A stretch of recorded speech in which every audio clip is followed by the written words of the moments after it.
Joshua, thanks for joining us. Was that an interesting article to go back on? Were there some that stood out for you more as you revisited them?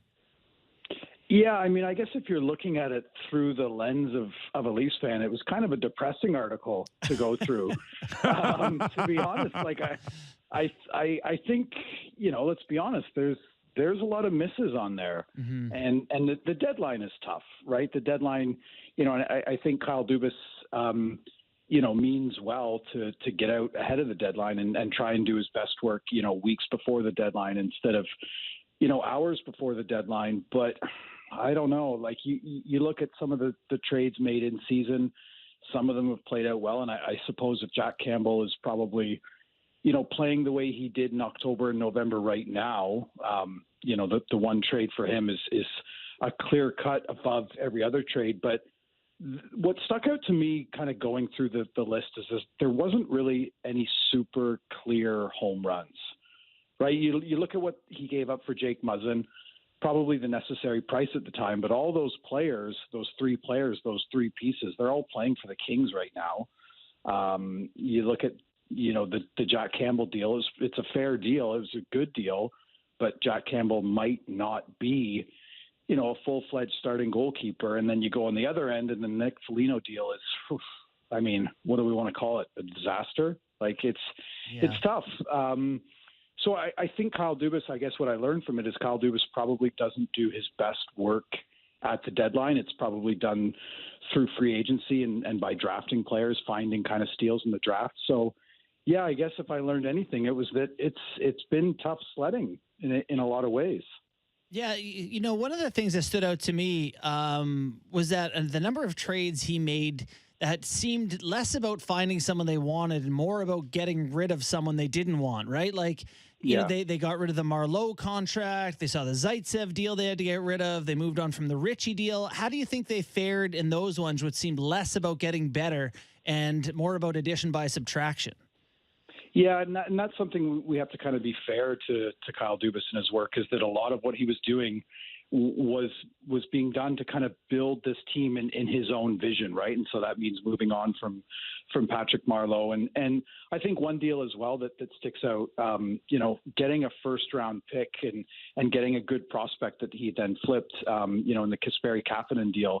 Like, so many of these deals were done to shed salary. And I think, getting a player like Joey Anderson as well, a player that I think, could be a full-time Leaf in 1 or 2 years here. That's good. They're kind of bets in a way, but when you're kind of behind the eight ball in that way, and you're trying to, I guess, what are we calling it, making up for some of the mistakes of his predecessor, or just trying to build the team in his own way, that's tough. But again, I just keep coming back to it. There hasn't been a slam dunk deal, right? And again, like, maybe we're talking about these trades differently, and if Rodion Amirov is completely healthy, and obviously we feel for the player, the young man, but, that one kind of hasn't gone the way he would have hoped. So maybe a little bit of bad luck along the way, but I guess now, what are we, less than a week exactly between now and the deadline? Yep. It's going to get even tougher, right? Because we know he's a GM that likes to get his work done early. And I like the Lyubushkin deal. I like it a lot. I mean, you still have to give up a second-round pick. And that's something, too, that we should probably focus on is, again, Dubas has done well with his drafting, right? You look at Matthew Nyes, Topi Niemela. These are players that were found, Nick Robertson, players found outside the first round. So to say, well, he gave up a second here, a third here, when your drafting record is as good as the Leafs has been, those start to add up, right? I probably think if I'm Rob Blake, I go back to the well again this week. Yeah. Because there seems to be a connection there. And you're right. I mean, Kyle Dubas, his two best trades, according to your list, are the ones with the LA Kings. Jack Campbell, 4 weeks ago, a month ago, he's looking awfully good against Pittsburgh, and that looks like a slam dunk. And here we are a month later, and we don't know where he is health-wise. Jake Muzzin, the same thing. But those second-round picks, I'm watching a little bit of L.A. last night, and Sean Durzi You know how many minutes he played last night against Florida? Some? I don't know. 26. No, we didn't. 26. Do you ever God. and I'm sure it was either Liljegren or Dursey. It was. In that trade. I can tell you that it was. I don't think we'll ever see Liljegren in this lifetime play 26 minutes. Wowee. So, and they tied the game in the last minute against Florida, and it was Dursey's play that set it up. All right. I mean, right. he's turning into a bit of a player, but those are the pieces now that make or break you. Yeah. Well, I guess too, like would we have seen Sean Dursey play 26 minutes ever for the Leafs, right? And that's why I think the Kings one is like, you're right. Maybe they go back. Both teams go back to that well because the two teams are really different, like trajectories, right? So it makes sense. But yeah, again, that kind of stings even more when you flip. Like again, when the trade happened, you're like Sean Dursey, like okay, like where does he factor in to the Leafs' long-term plans? Probably not. But yeah, I think you're right. It'd be great to have any young defenseman playing 26 minutes a night for the Leafs right now, right? Yeah, no doubt about that. The other one that kills me is the Mason Marchman trade. He's a point per game in Florida right now, big guy, that they spent years developing. So that one hurts. So looking at the list as you went through this, I guess the question is, how confident are you in what's going to come up here? And the moves he's going to make here. We know he makes moves when he has to, but how do you feel about his ability to find what they need here in the next 7 days? Yeah, I think I grow less and less confident with every passing hour. And I say that because, I mean, again, I was talking with Jonas Siegel yesterday, and, 4 or 5 days ago, the consensus was kind of, I don't know if the Leafs have to make a deal for a netminder. But after, again, like the last week or so, it kind of feels like Dubas has to, right? It kind of feels like he owes it to this team. It kind of feels like he owes it to, like, the Matthews line in particular, to say, you're pulling your weight. We see that you're not playing as confident in front of the goaltending we have right now. Don't we have to do something? Like, isn't that just part of his job to do something? And so again, with every passing hour, that's less time for Dubas to find a defenseman, which they need, a goaltender, which I think increasingly becomes apparent that they do need, and maybe an upgrade on the top six. Like, that's a huge shopping list, and it's December 24th, and it's 5 p.m. right? Like you're getting out of time here. So I would say, in terms of my confidence, yeah, it grows less and less because, again, like who's out there? How much can you do? And it's not as if you just need one piece. And we know that as the hours tick away, the price goes up.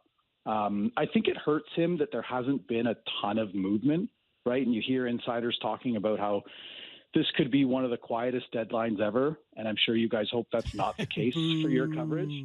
Yeah. And I hope it's not the case either. But, if the prices are staying high for a top six guy, for a top 4D, for a 2-3 goalie, it's going to get tough. Like, do we really think he can get all three of those pieces? We do not. No.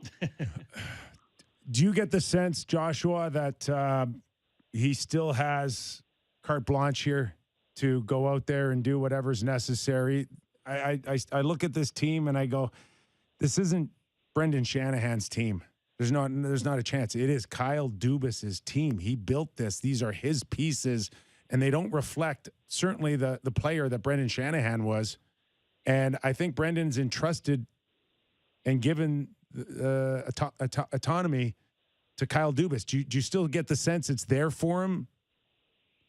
I think it's absolutely there for him for two reasons. One, I mean, he's built one of the best offensive teams in hockey, and again, I just come back to it. You wouldn't want to waste the season that Matthews and Marner are having. And two, I think he has the autonomy because I think if it doesn't go well and if they get bounced in the first round again, is Kyle Dubas the GM next year? I don't know. Right. I think if we were to have this conversation a year ago, I think it would have been fair to say, you look at the season they had last year in the regular season, you look how well they played, he bought himself an extra year. He bought himself one more year.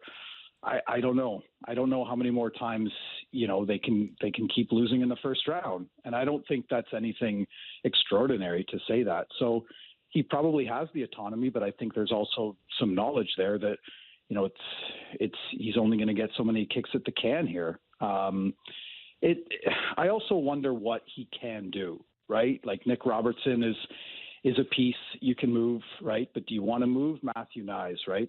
6'3" power forward with great hands. I don't know if you want to move him.